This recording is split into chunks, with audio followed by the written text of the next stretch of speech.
Hello friends, Radhe Radhe. मैं ललिता टंडन, आप सबको मेरा प्यार भरा नमस्कार। आज हम चर्चा करेंगे ज्ञान गंगा में कि भागवत की जो हमारी चर्चा चल रही है उस पर भगवान जो है वो गोवर्धन पूजा के लिए किस तरह से माता यशोदा को और पूरे गांव को नंद बाबा को राजी करते हैं। अब नंद बाबा जो है वो अच्छी बारिश के लिए मेघराज यानी कि इंद्रदेव की पूजा की तैयारियां करते हैं। हर साल नंदगांव में ये जो पूजा है वो होती है, लेकिन जो भगवान कृष्ण हैं वो चाहते हैं कि जो ये पूजा है इस बारी इंद्र की ना होकर गिरिराज की यानी कि गोवर्धन पर्वत की होनी चाहिए। तो वो पूछते हैं, बाबा आप ये सब क्या कर रहे हैं? तो वो कहते हैं कि अच्छी वर्षा अच्छे अनाज के लिए हम लोग कृष्ण की इंद्र की पूजा की तैयारियां कर रहे हैं। तो कृष्ण कहते हैं, कन्हैया कि हमें ये पूजा नहीं करनी चाहिए, हमें तो गोवर्धन की पूजा करनी चाहिए। वो चारों दिशाओं से हमारी रक्षा करते हैं। तो बाबा कहते हैं इससे तो इंद्रदेव रुष्ट हो जाएंगे। तो वो कहते हैं नहीं, क्यों रुष्ट हो जाएंगे? इंद्रदेव कहाँ हैं? जो सो यज्ञ कर लेता है वो इंद्र पद का अधिकारी हो जाता है, तो इसलिए उन्हें वो नहीं रुष्ट होंगे।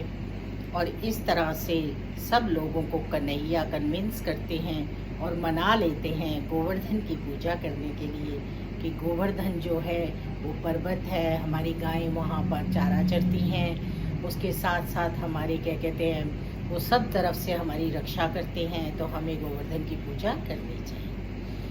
अब दिवाली नज़दीक आने वाली होती है और दिवाली के दिन ही गोवर्धन की पूजा होती है। तो वो कहते हैं कि हमें गोवर्धन की, बाबा कहते हैं कि हमें गोवर्धन की पूजा करनी नहीं आती, कैसे करेंगे हम पूजा? तो कृष्ण कहते हैं उनकी पूजा में कुछ ज़्यादा नहीं है, पानी से उनका अभिषेक करेंगे और उसके बाद जितने भी लोग हैं उनको हम भोजन कराएंगे और गायों को हम मिष्ठान खिलाएंगे, यानी कि गायों को भी भोजन कराएंगे और जो है थोड़ा दान पुण्य करेंगे। बस हो गई पूजा। अब जो है तैयारी होती है गोवर्धन की पूजा की। अब यहाँ पर बाल गोपाल जो हैं वो अभिषेक करते हैं। अब गोवर्धन तो इतना बड़ा है, उसको नहलाने के लिए वो कहते हैं कन्हैया तुम्हारे इस गोवर्धन का तो अभिषेक पूरा ना हो सकेगा, हम तो थक गए हैं, तो इतनी दूर से यमुना से पानी ला ला कर हम कैसे करें? तो कन्हैया कहते हैं कि ठीक है, गंगा मैया से प्रार्थना करते हैं कि आप यहाँ प्रकट होइए ताकि यहाँ पर गोवर्धन का अभिषेक हो सके।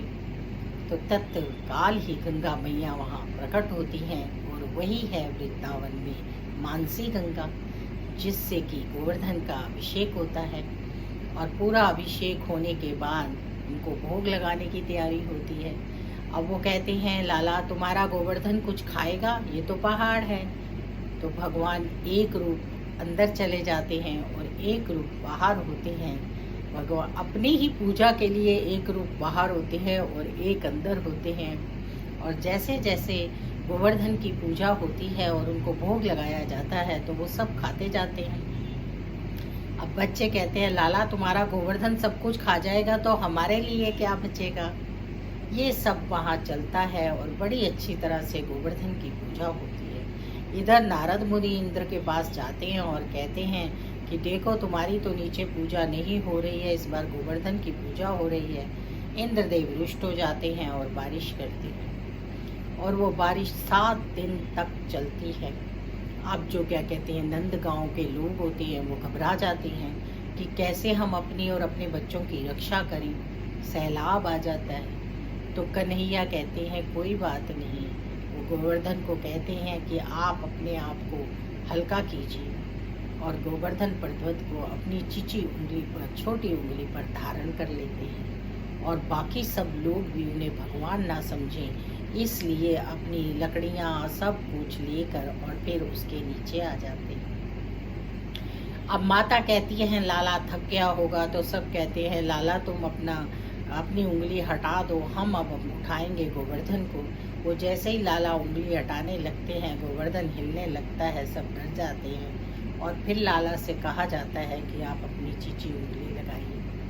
वो फिर से उंगली लगाते हैं और इस तरह से 7 दिन बीत जाते हैं और इंद्रदेव समझ जाते हैं कि ये नारायण है, कोई और नहीं है, भगवान है जो गोवर्धन पर्वत को धारण किए हुए हैं। और वो आकर भगवान को दर्शन देते हैं और बारिश को रोक देते हैं और अपने अभिमान का त्याग करते हैं और भगवान का दूध से दुग्धाभिषेक करते हैं। और जो दूध बच जाता है वही सुरभि कुंड है। सुरभि कुंड में वो दूध होता है और वही वहाँ पर वृंदावन में सुरभि कुंड है।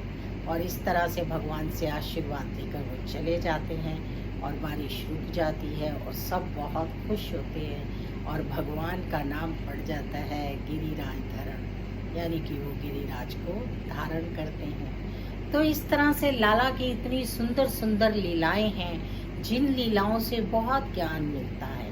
असली में तो हमें वो समझाना चाहते हैं कि हमें अभिमान नहीं करना चाहिए, हमें उन चीज़ों की पूजा करनी चाहिए या उन चीज़ों का मान सम्मान करना चाहिए जो असल में हमारी रक्षा करते हैं। चारों दिशाओं से गोवर्धन रक्षा करते हैं। गोवर्धन जो है वहाँ पर गाय चारा चरती हैं, वो कितना उत्तम कार्य करती हैं, इसलिए गोवर्धन की पूजा को अति उत्तम बनाया गया। और हर साल हम लोग दिवाली वाले दिन गोवर्धन पूजा भी करते हैं, अन्नकूट बनता है और सब लोग बड़े शौक से खाते हैं। तो चलिए, इस तरह भागवत में हम छोटी छोटी लीलाओं का वर्णन करते हुए, छोटी छोटी लीलाओं को करते हुए आगे बढ़ रहे हैं। भगवान हमें दिखाते तो हैं और सबको दिखा रहे हैं और वृंदावन में सब मुनि ऋषि ही हैं जो ग्वाल बाल हैं। इसलिए ईश्वर के इस ईश्वरत्व को जानते हुए भी वो भगवान के साथ लीलाएं कर रहे हैं। तो फिर मिलेंगे नई वीडियो में और भागवत की चर्चा हमारी जारी रहेगी।